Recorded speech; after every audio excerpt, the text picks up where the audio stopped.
Do you suffer from anxiety? Or maybe you've had a panic attack before?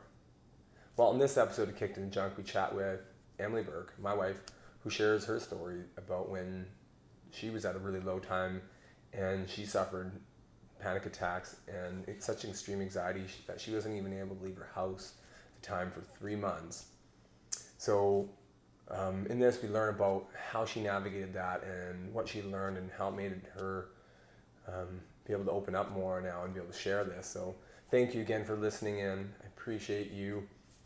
If you're at a point in your life right now where maybe you are suffering from anxiety and you're feeling stuck, or maybe you're just looking for answers, you're not sure where to find them, whether it's business or in relationships or whatever it is, I'd encourage you to reach out to lifepurposely.ca. We'd love to help you out, even just to listen to your story to see if there's something we can do to help you move forward in this.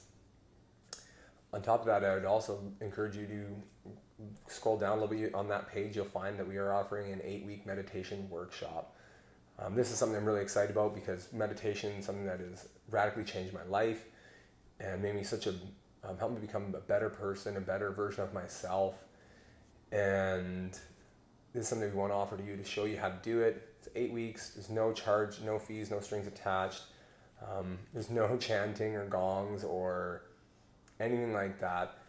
It's 30 minutes once a week. We're going to show you the ins and outs of how to do this. Very basic, very simple, but so powerful that anybody can do anywhere.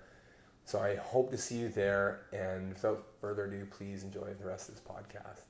Thanks, and I'll see you on the other side. So, hi, Emily. Hi. Thanks for being on the show. Thank you for being here and, just being willing to open up about some of the things you've been through. I know you've been through a lot. To be honest, to me, you're the strongest person I know. Not just because of what you dealt with, but just because of how you just seem to always make you stronger. So, yeah, I know there's been a lot. I know you've had quite a bit, but I think there's a lot that other people can learn from. And those experiences, in my opinion, are the things that can spark you to be somebody that separates you from other people and to be able to spark you to do something just amazing. Well, yeah, it's those things that can either spark you or like scare you into never, doing anything. Never jumping, never moving, being okay with being stagnant. Yeah. And this one not especially, but I feel like this is so common. Yep. Like it's so common, but it's so lonely. So it's really like, this is really, really weird. I see why people get uncomfortable. That's fair. Yeah, I get it. But, I think everybody appreciates the openness. Yeah. And, the beauty of being open is I'm finding more, even just doing that last one is like, we all have a little bit of fear, right? Deep down, we all have a bit of that anxiety, and that's what we're going to talk about today. Mm-hmm. But when you do open up about that, it's like you're airing out your laundry almost, or like you're just showing the world, like, this is what I did and do and gone through, whatever. And it's almost like it's that deep fear that these things you don't want other people to know. But as soon as you know, it's freeing. Because like, well, now everybody knows. How can it be used against me? No, well, how can it be used against you? And it's also someone hears it or, hears you talking or sees something, like hears a piece of it. Like, oh, well, I've kind of felt like that before. So it's not just me. Yeah. And it's like that was a part of what got me through my anxiety. Mm-hmm. And that was one of the things that flipped the switch for me, was going to a group session. Yeah. And how amazing. And that's the purpose of this podcast is, again, to share these stories of these lows, that way people can realize you're not the only one going through it. Mm-hmm. There is other people that have been through it that have lessons. And it's not that you'll make it through, whoever's going through those tough times will make it through it. But if you can listen to somebody else, if you can hear their story, it might shorten how long that period is, and speed up the time to coming back on and up. Yeah. And make the low not so low. Yeah, absolutely. So having said that, do you want to jump into one of my moments, my kicked in the junk moments? Kicked in the junk moments, yeah. Yeah, this one was This one was interesting because I have some kicked in the junk moments where it's an actual moment for sure, or maybe like a sequence of moments. But then there's some where it's like a buildup of years, right? Yeah. This one had a definite moment. It was at a music festival. I mean, a bit of backstory. I don't even like my whole life. Like, I don't love drugs. Like, Recreational drugs. especially pharmaceutical, anything chemical. I mean, yeah, as a teenager, I grew up in Nelson, so you know, a little bit of the grass. When I, you know, it just happens. Yeah, makes sense. Right, but not even that much for being in Nelson. Like, very minute. But I don't do the chemical stuff. I barely like taking Advil. Like, I just. Yeah.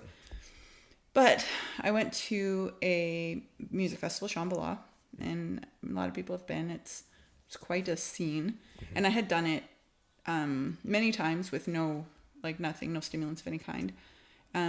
Then the odd time I'd have like some alcohol maybe, but this one particular one, I ended up doing a half a tab, and it's like shameful to say. It's like I feel shame saying it. It's strange. Well, I can say this. I mean, most people have experimented one way or another, I know. And done too much. You've been there when I've done too much of something, and you know it's.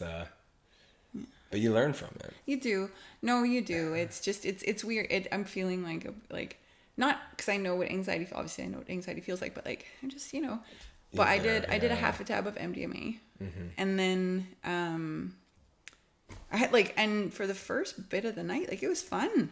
You just glow sticks are super fun, And then I ended up having another half tab, and I might have had another. I don't actually know. I was kind of relying on my ex at the time to, because he was much more familiar with chemical drugs. So I was kind of like relying on his expertise, for lack of a better term. How much of an expert you can be in that kind of sequence, experience. But and then just dancing the night away. And I ended up having one of my friends just make it. It was an offhand comment, and I remember it word for word to this day.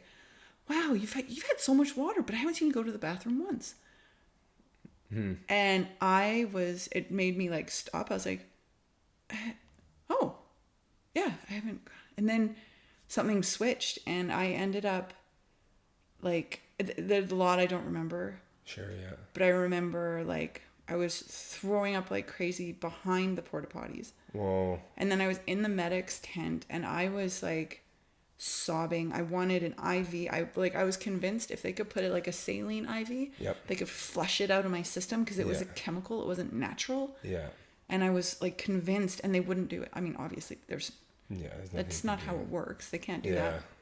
You have to ride it out. But oh my God, I was so scared. I was so like full panic attack. And it's wild that, I mean, you see this with lots of things, but it's wild that, again, you had this, it was a good time, good energy, whatever. Yeah.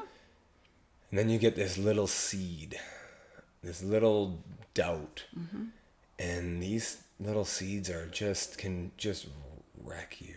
Oh, yeah. And especially when you're in a moment of, you're not in your own normal state, right? Well, I think so. But I think like when you're in that excess of like, I can't remember. I don't really remember what MDMA is, but it excess of like high, like super feel good drug. But the hangover from that, I would never touch the stuff again. No. Well, I mean, I never would anyways. But like, the hangover alone was a depression like I had never experienced in my life, and I had experienced depression. I was I was a bit of an overweight kid in high school. I'd experienced depression. Yeah. Nothing like that. Wow. From coming down from that. But yeah, so my first panic attack was while peaking on this drug. Yeah. And can you explain that a little bit? I mean, we had somebody on the show once talk about it, but everybody's experience can be a little bit different. So my panic attack? Yeah, let's unfortunately, let's dive into that a little bit. No, that's fair. I don't it's hard to remember it during that instance because of the added effect of the drugs. Yeah. But I feel like something, I mean, we all experience anxiety, right? Like it's fight or flight. It's part of our body's protection mechanism. But I think in that moment, something went haywire in my wiring in my mind because after that, I started not reacting to stressful situations the way that I used to. Oh. It was hard, like work got harder. I ended up, well, after a sequence of events, I ended up not being able to leave my apartment for 3 months. Whoa. Yeah. And I remember one night I was like, anyone who's experienced a panic attack, your heart is going to pound out of your chest. You're sweating and you are so scared. I was so scared. What is your thoughts like when You're going to die. That's all you can think about? I'm going to die. Wow. Yeah. Is there anything that you tried to like snap out of it? Was there like at that time, or could you even rationalize that? No, Like how to? You can't rationalize it. Okay. When Again, I say that because I've taken too much recreational drug before and been like, oh my god, okay, but I know I'm high, and I can feel it, but I can also try to talk my way into like, okay, just feel good, just be calm. But panic attacks, you're not like these are panic attacks. Yes. After. Yes. No, and that's what I'm saying. So like how? Well, you can't, like, when you're in the peak of a panic attack, you're not yourself. Yeah. You're so far from self. Right. Like like, all these panic attacks, I developed a fear of flying, like a astronomical fear of flying. And previously I'd been to Mexico with my cousin, Europe with my cousin. Wow. Never, like, I loved flying. I'd sit forward on the plane when it took off. I loved the feeling when it shot you back. Like, Yeah. loved flying. Fucking Too late. too late. Maybe we can bleep it out. I was so scared of flying after that. Wow. Yeah, so scared of flying. So it's like something just switched. Something switched. I couldn't handle scary stuff anymore, and it was that event. That was like the kickstart. That was the Kickstarter for it. Yeah.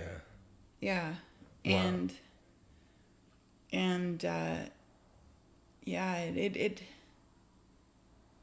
it was tough. I remember one time I was living on an apartment, third story, and I was sitting, it was a corner unit. I was sitting on the floor, had one of those sliding doors, and I was looking out and I could see onto the road, and I saw a woman in a yellow dress riding a blue bicycle and a car with one of those Domino's signs, delivery car, Domino signs. And I was and I remember those two people, and I was like, I could not understand how they were getting out of their house and could get on a bike and drive a car. Wow. Like, it's that deep. Yeah. And you can feel it now. Oh, well, thank you for sharing. I think it's wild how some of these experiences can just impact you that deep. And even now there's still a little bit there. And, I think too many of us try to push that stuff aside and bury it. I know lots of people that have had anxiety. I mean, this is your case, and this, what I'm going to talk about is so extreme. So during that low, what kind of person were you? Oh my goodness. Like, I was scared of everything. Everything. I could only watch like Disney princess movies. Yeah. I couldn't eat like anything with stimulation. No chocolate, no caffeine, no tea, no anything. Everything had to be no loud music. Everything was calm. I think I listened to Michael Bublé for like 3 months or so. Michael Bublé. Yeah. Thanks, brother. No, it was like, no, I was afraid of everything. My dad and my stepmom grocery shopped for me. Wow. I couldn't figure out how to get out of the house. And like, prior to that, like I said, I would fly. I used to jump off the bridge into the water. Like, I would like. That's I was so surprised when you first told me this story, because I know you now probably more than anybody knows you. Mm-hmm. And this is like, that's not even close to who you are now. No. So it is interesting that we can have that spectrum of who we are. Mm-hmm. And who, those different versions of us that can come up. And unfortunately, when we're in anxious phase or even just fear, it brings out the worst in us. I've been there before. I said I've been there before, and we chatted before about, trying to make sure I could feed the family, and I was an awful person then, or an awful person to people that I did care about at the time, or even just around, and you try to put on a brave face and do certain things, but yeah, you're not a good person. You can't. It's so hard to be a good person during, to be the best version of yourself when you're there. Oh, 100%. No, Right. 100%. It's just because you're so afraid. And I remember being on the phone and I called the nurses hotline because I was in the middle of a panic attack and I was so scared. I thought I was going to die. I was in the ER because of it one time. Oh my God. Like, it was nuts. It was nuts. And it was just it was pure panic attacks. And the crazy part is it was all in your head. 100%. And that's the insane part, is that it's all in your head, and it's not real, but it is 100% real. It is 100% real. It's so real for you that nothing else is even relevant. And you're alone. You feel so lonely. Right. No one else has ever been like this. It's only me. There's something wrong with me. I'm the worst. It's like you're almost in a selfish. You're almost Right. because it's all about you. Everything's about you. I'm so scared. I'm so this. I'm so and I'm only actually realizing that right now. I was really selfish. Everything was about me at that time. Wow. Because I had no sense of anything else. Like, how do I? Because you're so in your own head. Yeah. You can't see anything else. No, You can't feel. Yeah. I couldn't even figure out how to get out the front door. Wow. For 3 months. That's. It was wild. Uh-huh. But then what started turning it around for me was a couple of things. My brother showed up for me in a huge way. He had his own experiences, and he shared with me the Linden method. He had purchased like a program. I couldn't afford anything like that at the time, and he would check in on me. And my brother's awesome. He's like a no BS kind of guy. You know, yeah. He's like a no BS kind of guy. And Thanks, Dallas. Yeah, love you, brother. And he I don't think he knows how much he showed up for me. Because I didn't want to disappoint my brother. Yeah. And so what this method involved was like a boatload of breath work, a boatload of meditation, Right. and a boatload of self-awareness. Wow. And I remember, so I started doing that program. And then I finally, through doing that, got to a place where I could leave the house. Okay. Wow. And then it must have been. How was that first step out the door? Oh, I don't remember. Okay. It's probably Blocked like it out. otherworldly. Blocked it out. I'm just gonna keep going. Yeah. Oh. And then I ended up in a group session. Okay, and that was where I was gonna go to next. Is, like I said, you always feel like you're so alone in that state. And again, I've never been to that. Thankfully, I haven't had those experiences, but you said you felt so alone, and it was only you could be experiencing this. So yeah, maybe dive into how that helped, and the power of reaching out to people, and the power of why we need community. Oh my gosh, 100%. Like, of the first 2 sessions, I don't think I said anything. I was just sitting back and absorbing. And what was that like? It was good. Yeah. Because I remember people telling me stories about their fears, and I saw pieces of myself in what they were saying. Right.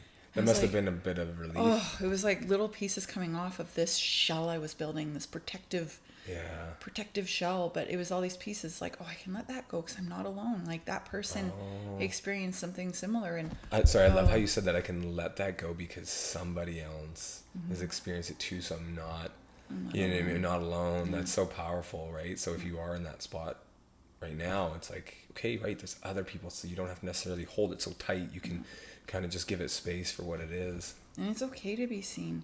Yeah. Everyone is messed up a little bit. Oh yeah. People that aren't, I would say, are the most messed up. The ones that don't admit it are the most messed up. Yeah, we don't always want to admit it because it's scary. I mean, I just had a little bit of fear admitting. Totally. Because I think I felt shame about admitting because it's so out of my character. Yeah. It is. It's not even. That's why I was so surprised, because you're the happiest, friendliest, nicest person. I always laugh because we're walking down the street we'll walk down the street together, and you'll smile and say hello to every human that walks by, and they're always kind of surprised, right? So to sort of hear that it was, there's somebody that was at one point was the exact opposite is crazy to hear, but it just goes to show you how our mental state can just change everything in our lives so quickly. It's astonishing. I used to be able to talk myself. I got to the place where I could tell when I was talking myself into a panic attack. So I could talk myself out of it. Wow. And that was just through building an starting to build, which I'm still facilitating. I'm still building this within myself, but this sense of self-talk, self-awareness. Yep. Been there, yeah. So maybe you want to continue diving back into the group. Oh yeah. So like benefits of that, and then we can go into the Linden method a little bit. Yeah. No. I think just having that feeling of not aloneness. Yeah. And it helped dissipate the fear. Yes. Because I wasn't the only one that experienced it. Oh, and they did this to get out of it. And absolutely there is a lot of them had used like antidepressant, anti-anxiety meds, things like that. Sure. But because of my now healthy fear of anything pharmaceutical. Yeah, that's fair. And I've never liked it. I said that earlier, but so for me now it was like, no, I won't do that. So I had to rely on the meditation, on the breath work, and those group sessions to get myself out of it. I never ended up taking anything. Absolutely. And I think you said it right there is I would pinpoint the antidote is before you said you're so alone in yourself. Mm-hmm. And then you go to this group and you're like, oh, I'm not alone and it's others. Yeah. So what are the opposite of self and alone is others and you know what I mean? Community and other people. Yeah. So, and you're putting your energy to them now and paying attention to them. So now your focus isn't on you and what you feel. Your focus is on these other people. And you're like, oh my God, they're so inspiring because they're at all stages, whatever it is, or I'm the same way. And now you have a group that understands. Well, totally. And I started being able to like talk to some of these people after, because I went to a few group sessions and after I'd be like, well, I learned this through this Linden method I've been doing. So I was able to help in a different way. Cool. With some of the stuff that they were doing once I was able to talk again. Yeah, absolutely. So did you end up sharing your story at the group? Not in its entirety. This is the very first time I've ever said it out loud. Wow. To anyone other than like just me by myself. Pretty much, yeah. Well, thank you again. I appreciate you. I figure if I guess I was still hanging on to a piece of it. There's still that little bit of fear because I hadn't said anything. Yeah, but how freeing. Yeah. It's scary. A little scary for sure, but I look at now and I want to keep going on this, but even just look at now at what you're doing and what you're trying to do and the change you're trying to make in people, helping people move past these blocks in their life, these roadblocks or where they're stuck, or helping people find solutions to problems that that they're having. Yeah. They have to be able to open up. Mm-hmm.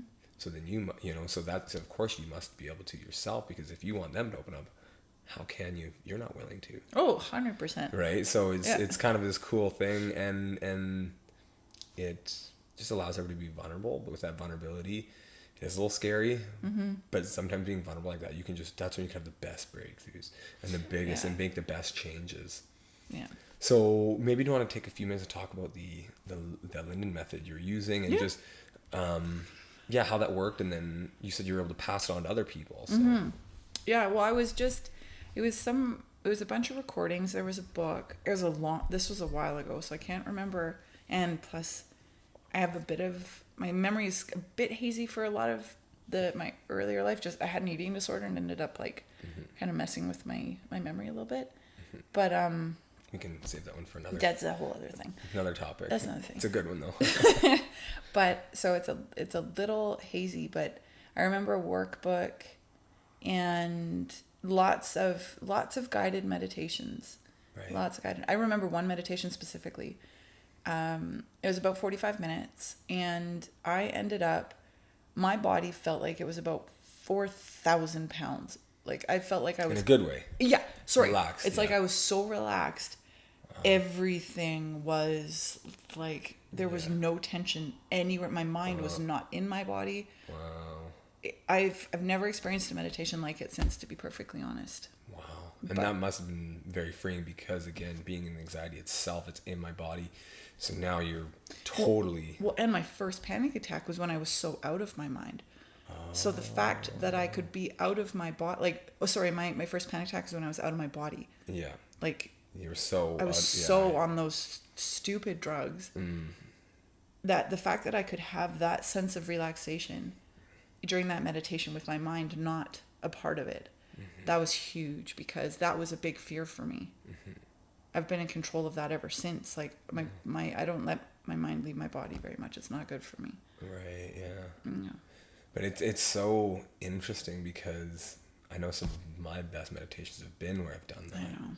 Where I've had, I mean, we've had this together where we're meditating. I feel like I'm literally on a different plane. Yeah. I can, I'm closing my eyes, but I can see it in my brain, in my mind's eye, that I'm, I'm flying through these clouds or something, and or whatever. Some of these things that I've accomplished is because I've been able to see it so vividly, like it's right here in front of me. I should probably clarify.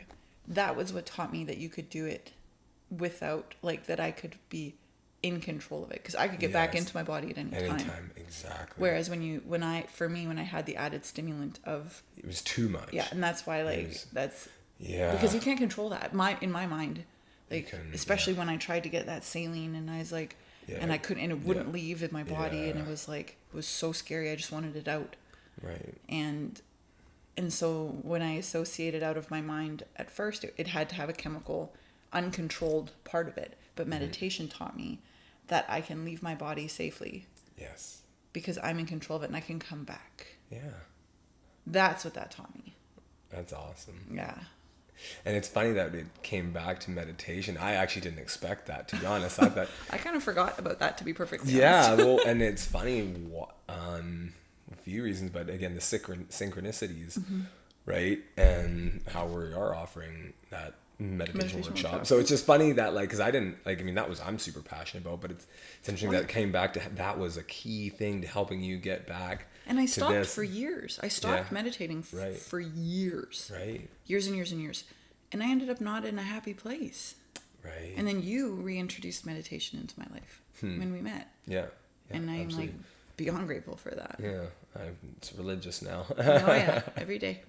But you know what I think it does is it helps, to go back to the anxiety side. It's like you can see how extreme you can be. Mm-hmm.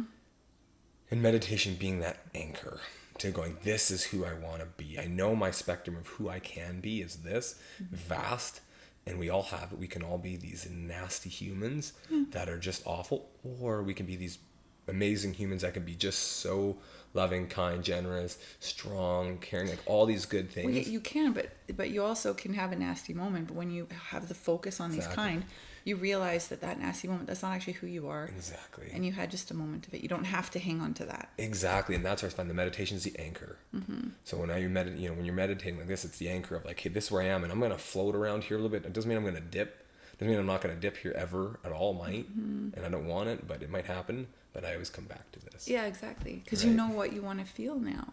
Exactly. And it's this, yeah. It's. So, again, thank you for sharing. That is, so powerful to share, and so amazing of a story of being a victor, of being, overcoming this obstacle. So I know there's a lot of people that have anxiety. I know there's a lot of people that are struggling with, again, whether they're spending a lot of time on social media, or they're, for whatever reason, just have anxiety about their lives right now, maybe it's where they should be in a career, maybe it's not having the partner that they want, maybe it's job or whatever it is. What would be what would be a gift for them? What would be something that you could if you could meet with that person right now face to face and you had 5 minutes with them, what would you say? I think to start, I'd probably give them a hug. I love that. We've lost connection in this world. Yeah. We've forgotten that we need to hold each other. Yeah. We need to hold each other physically sometimes. It's sometimes just with your eyes, with your words, like, and be in a space with someone like where you can actually touch. Yeah. Just got close to the mic. Oh, no matter. No, I agree, and even sometimes even just hey. just putting your hand on their arm or their shoulder, their back is just enough, right? And looking them in the eye. Yeah, and to add to that of being present, because we're so good right now at disconnecting. We have so many ways to disconnect from present and not be here. So Yeah. okay. I like that. Sorry, keep going. Yeah, and I mean, obviously, I would never intrude on someone's personal space if if it wasn't asked for. But I don't know. I want to. I don't know what I would say because everyone is so different. Yeah. But I would want people to know that they're not alone. Yeah. And that they can choose happy. Yeah. And it's up to them, right? Like, yeah. We spend 100%. You've told me this. We spend 100% of our times with ourselves. You don't spend any more time with anyone else in this world than you do with yourself. It's true. So who do you want to spend time with? Yeah. Do you want to spend time with someone who, like for myself, I can only ever talk about myself, but because I can't say what someone else is experiencing, but I want to spend time with someone who like is happy and who chooses kindness to herself and to those around. Yeah. Yep. Forgiveness, forgive yourself. Yeah, that's such a tough one, and I know I've sat on that, train for too long in the past, and there's still probably other stuff I need to deal with, and that I still need to forgive myself for. But yeah, that's a tough one. Is being like, hey, you know what, you did make a mistake, and but it's okay. It's okay. It's okay, right? Like nobody's perfect. Nobody's gonna be able to be, not make those things. So, what would be then? If someone's going through anxiety? And going through anxiety, and what would be one tool, maybe one or two tools that you could give them? And if they came to you just saying, hey, this is where I am, what can I do? What would you say to them? Oh my goodness. Well, to find out your why, like what is your why in life? Right. And write it down. Yeah. Because it's so easy. Like we have, 62,000 thoughts a minute or some crazy number? Like, isn't it a ridiculous amount of thoughts that... I know women have a lot more than men. That's true. That's what I've read anyway. That's fair. That's fair. I got to check the research on that, but it is a lot more. It's a lot. But, like, I don't know. It's... Maybe instead of knowing your why, but knowing what you want. Yeah. To kind of build on that, right? Yeah. Yeah, know what you want and know what you want for yourself before anything. Yeah. Like we choose, like that's I chose to not have panic attacks anymore. I made that choice. Right. Consciously. Took a boatload of work. It was not easy. There was a lot of tears, there was a lot of fear. Right. But I made the choice. Right. You took ownership of it. And I keep making the choice. Yeah. I keep making the choice to eat food.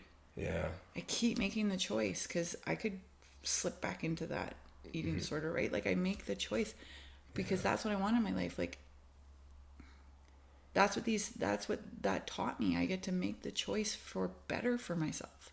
I love it. Yeah. Absolutely. And reaching out for help. Like I reached out for help and I'm so grateful for that. I've reached out for help numerous times in my life.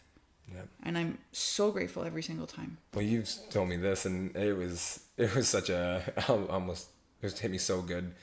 When you mentioned it to me, that was your definition of to have the most strength is to be able to admit that you need help. Mm-hmm.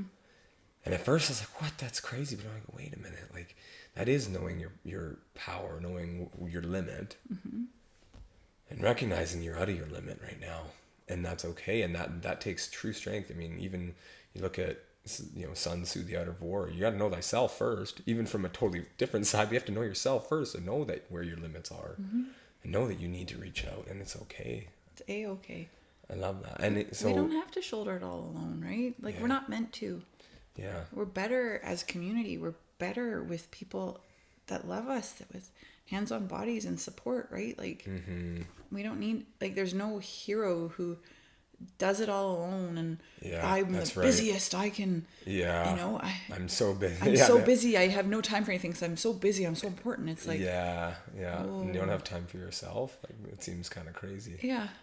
Absolutely. And yeah, even like you said, I mean, even in the stories when and you pick a story, whatever, Star Wars, you can pick any, Lord of the Rings. It takes a team. 100%.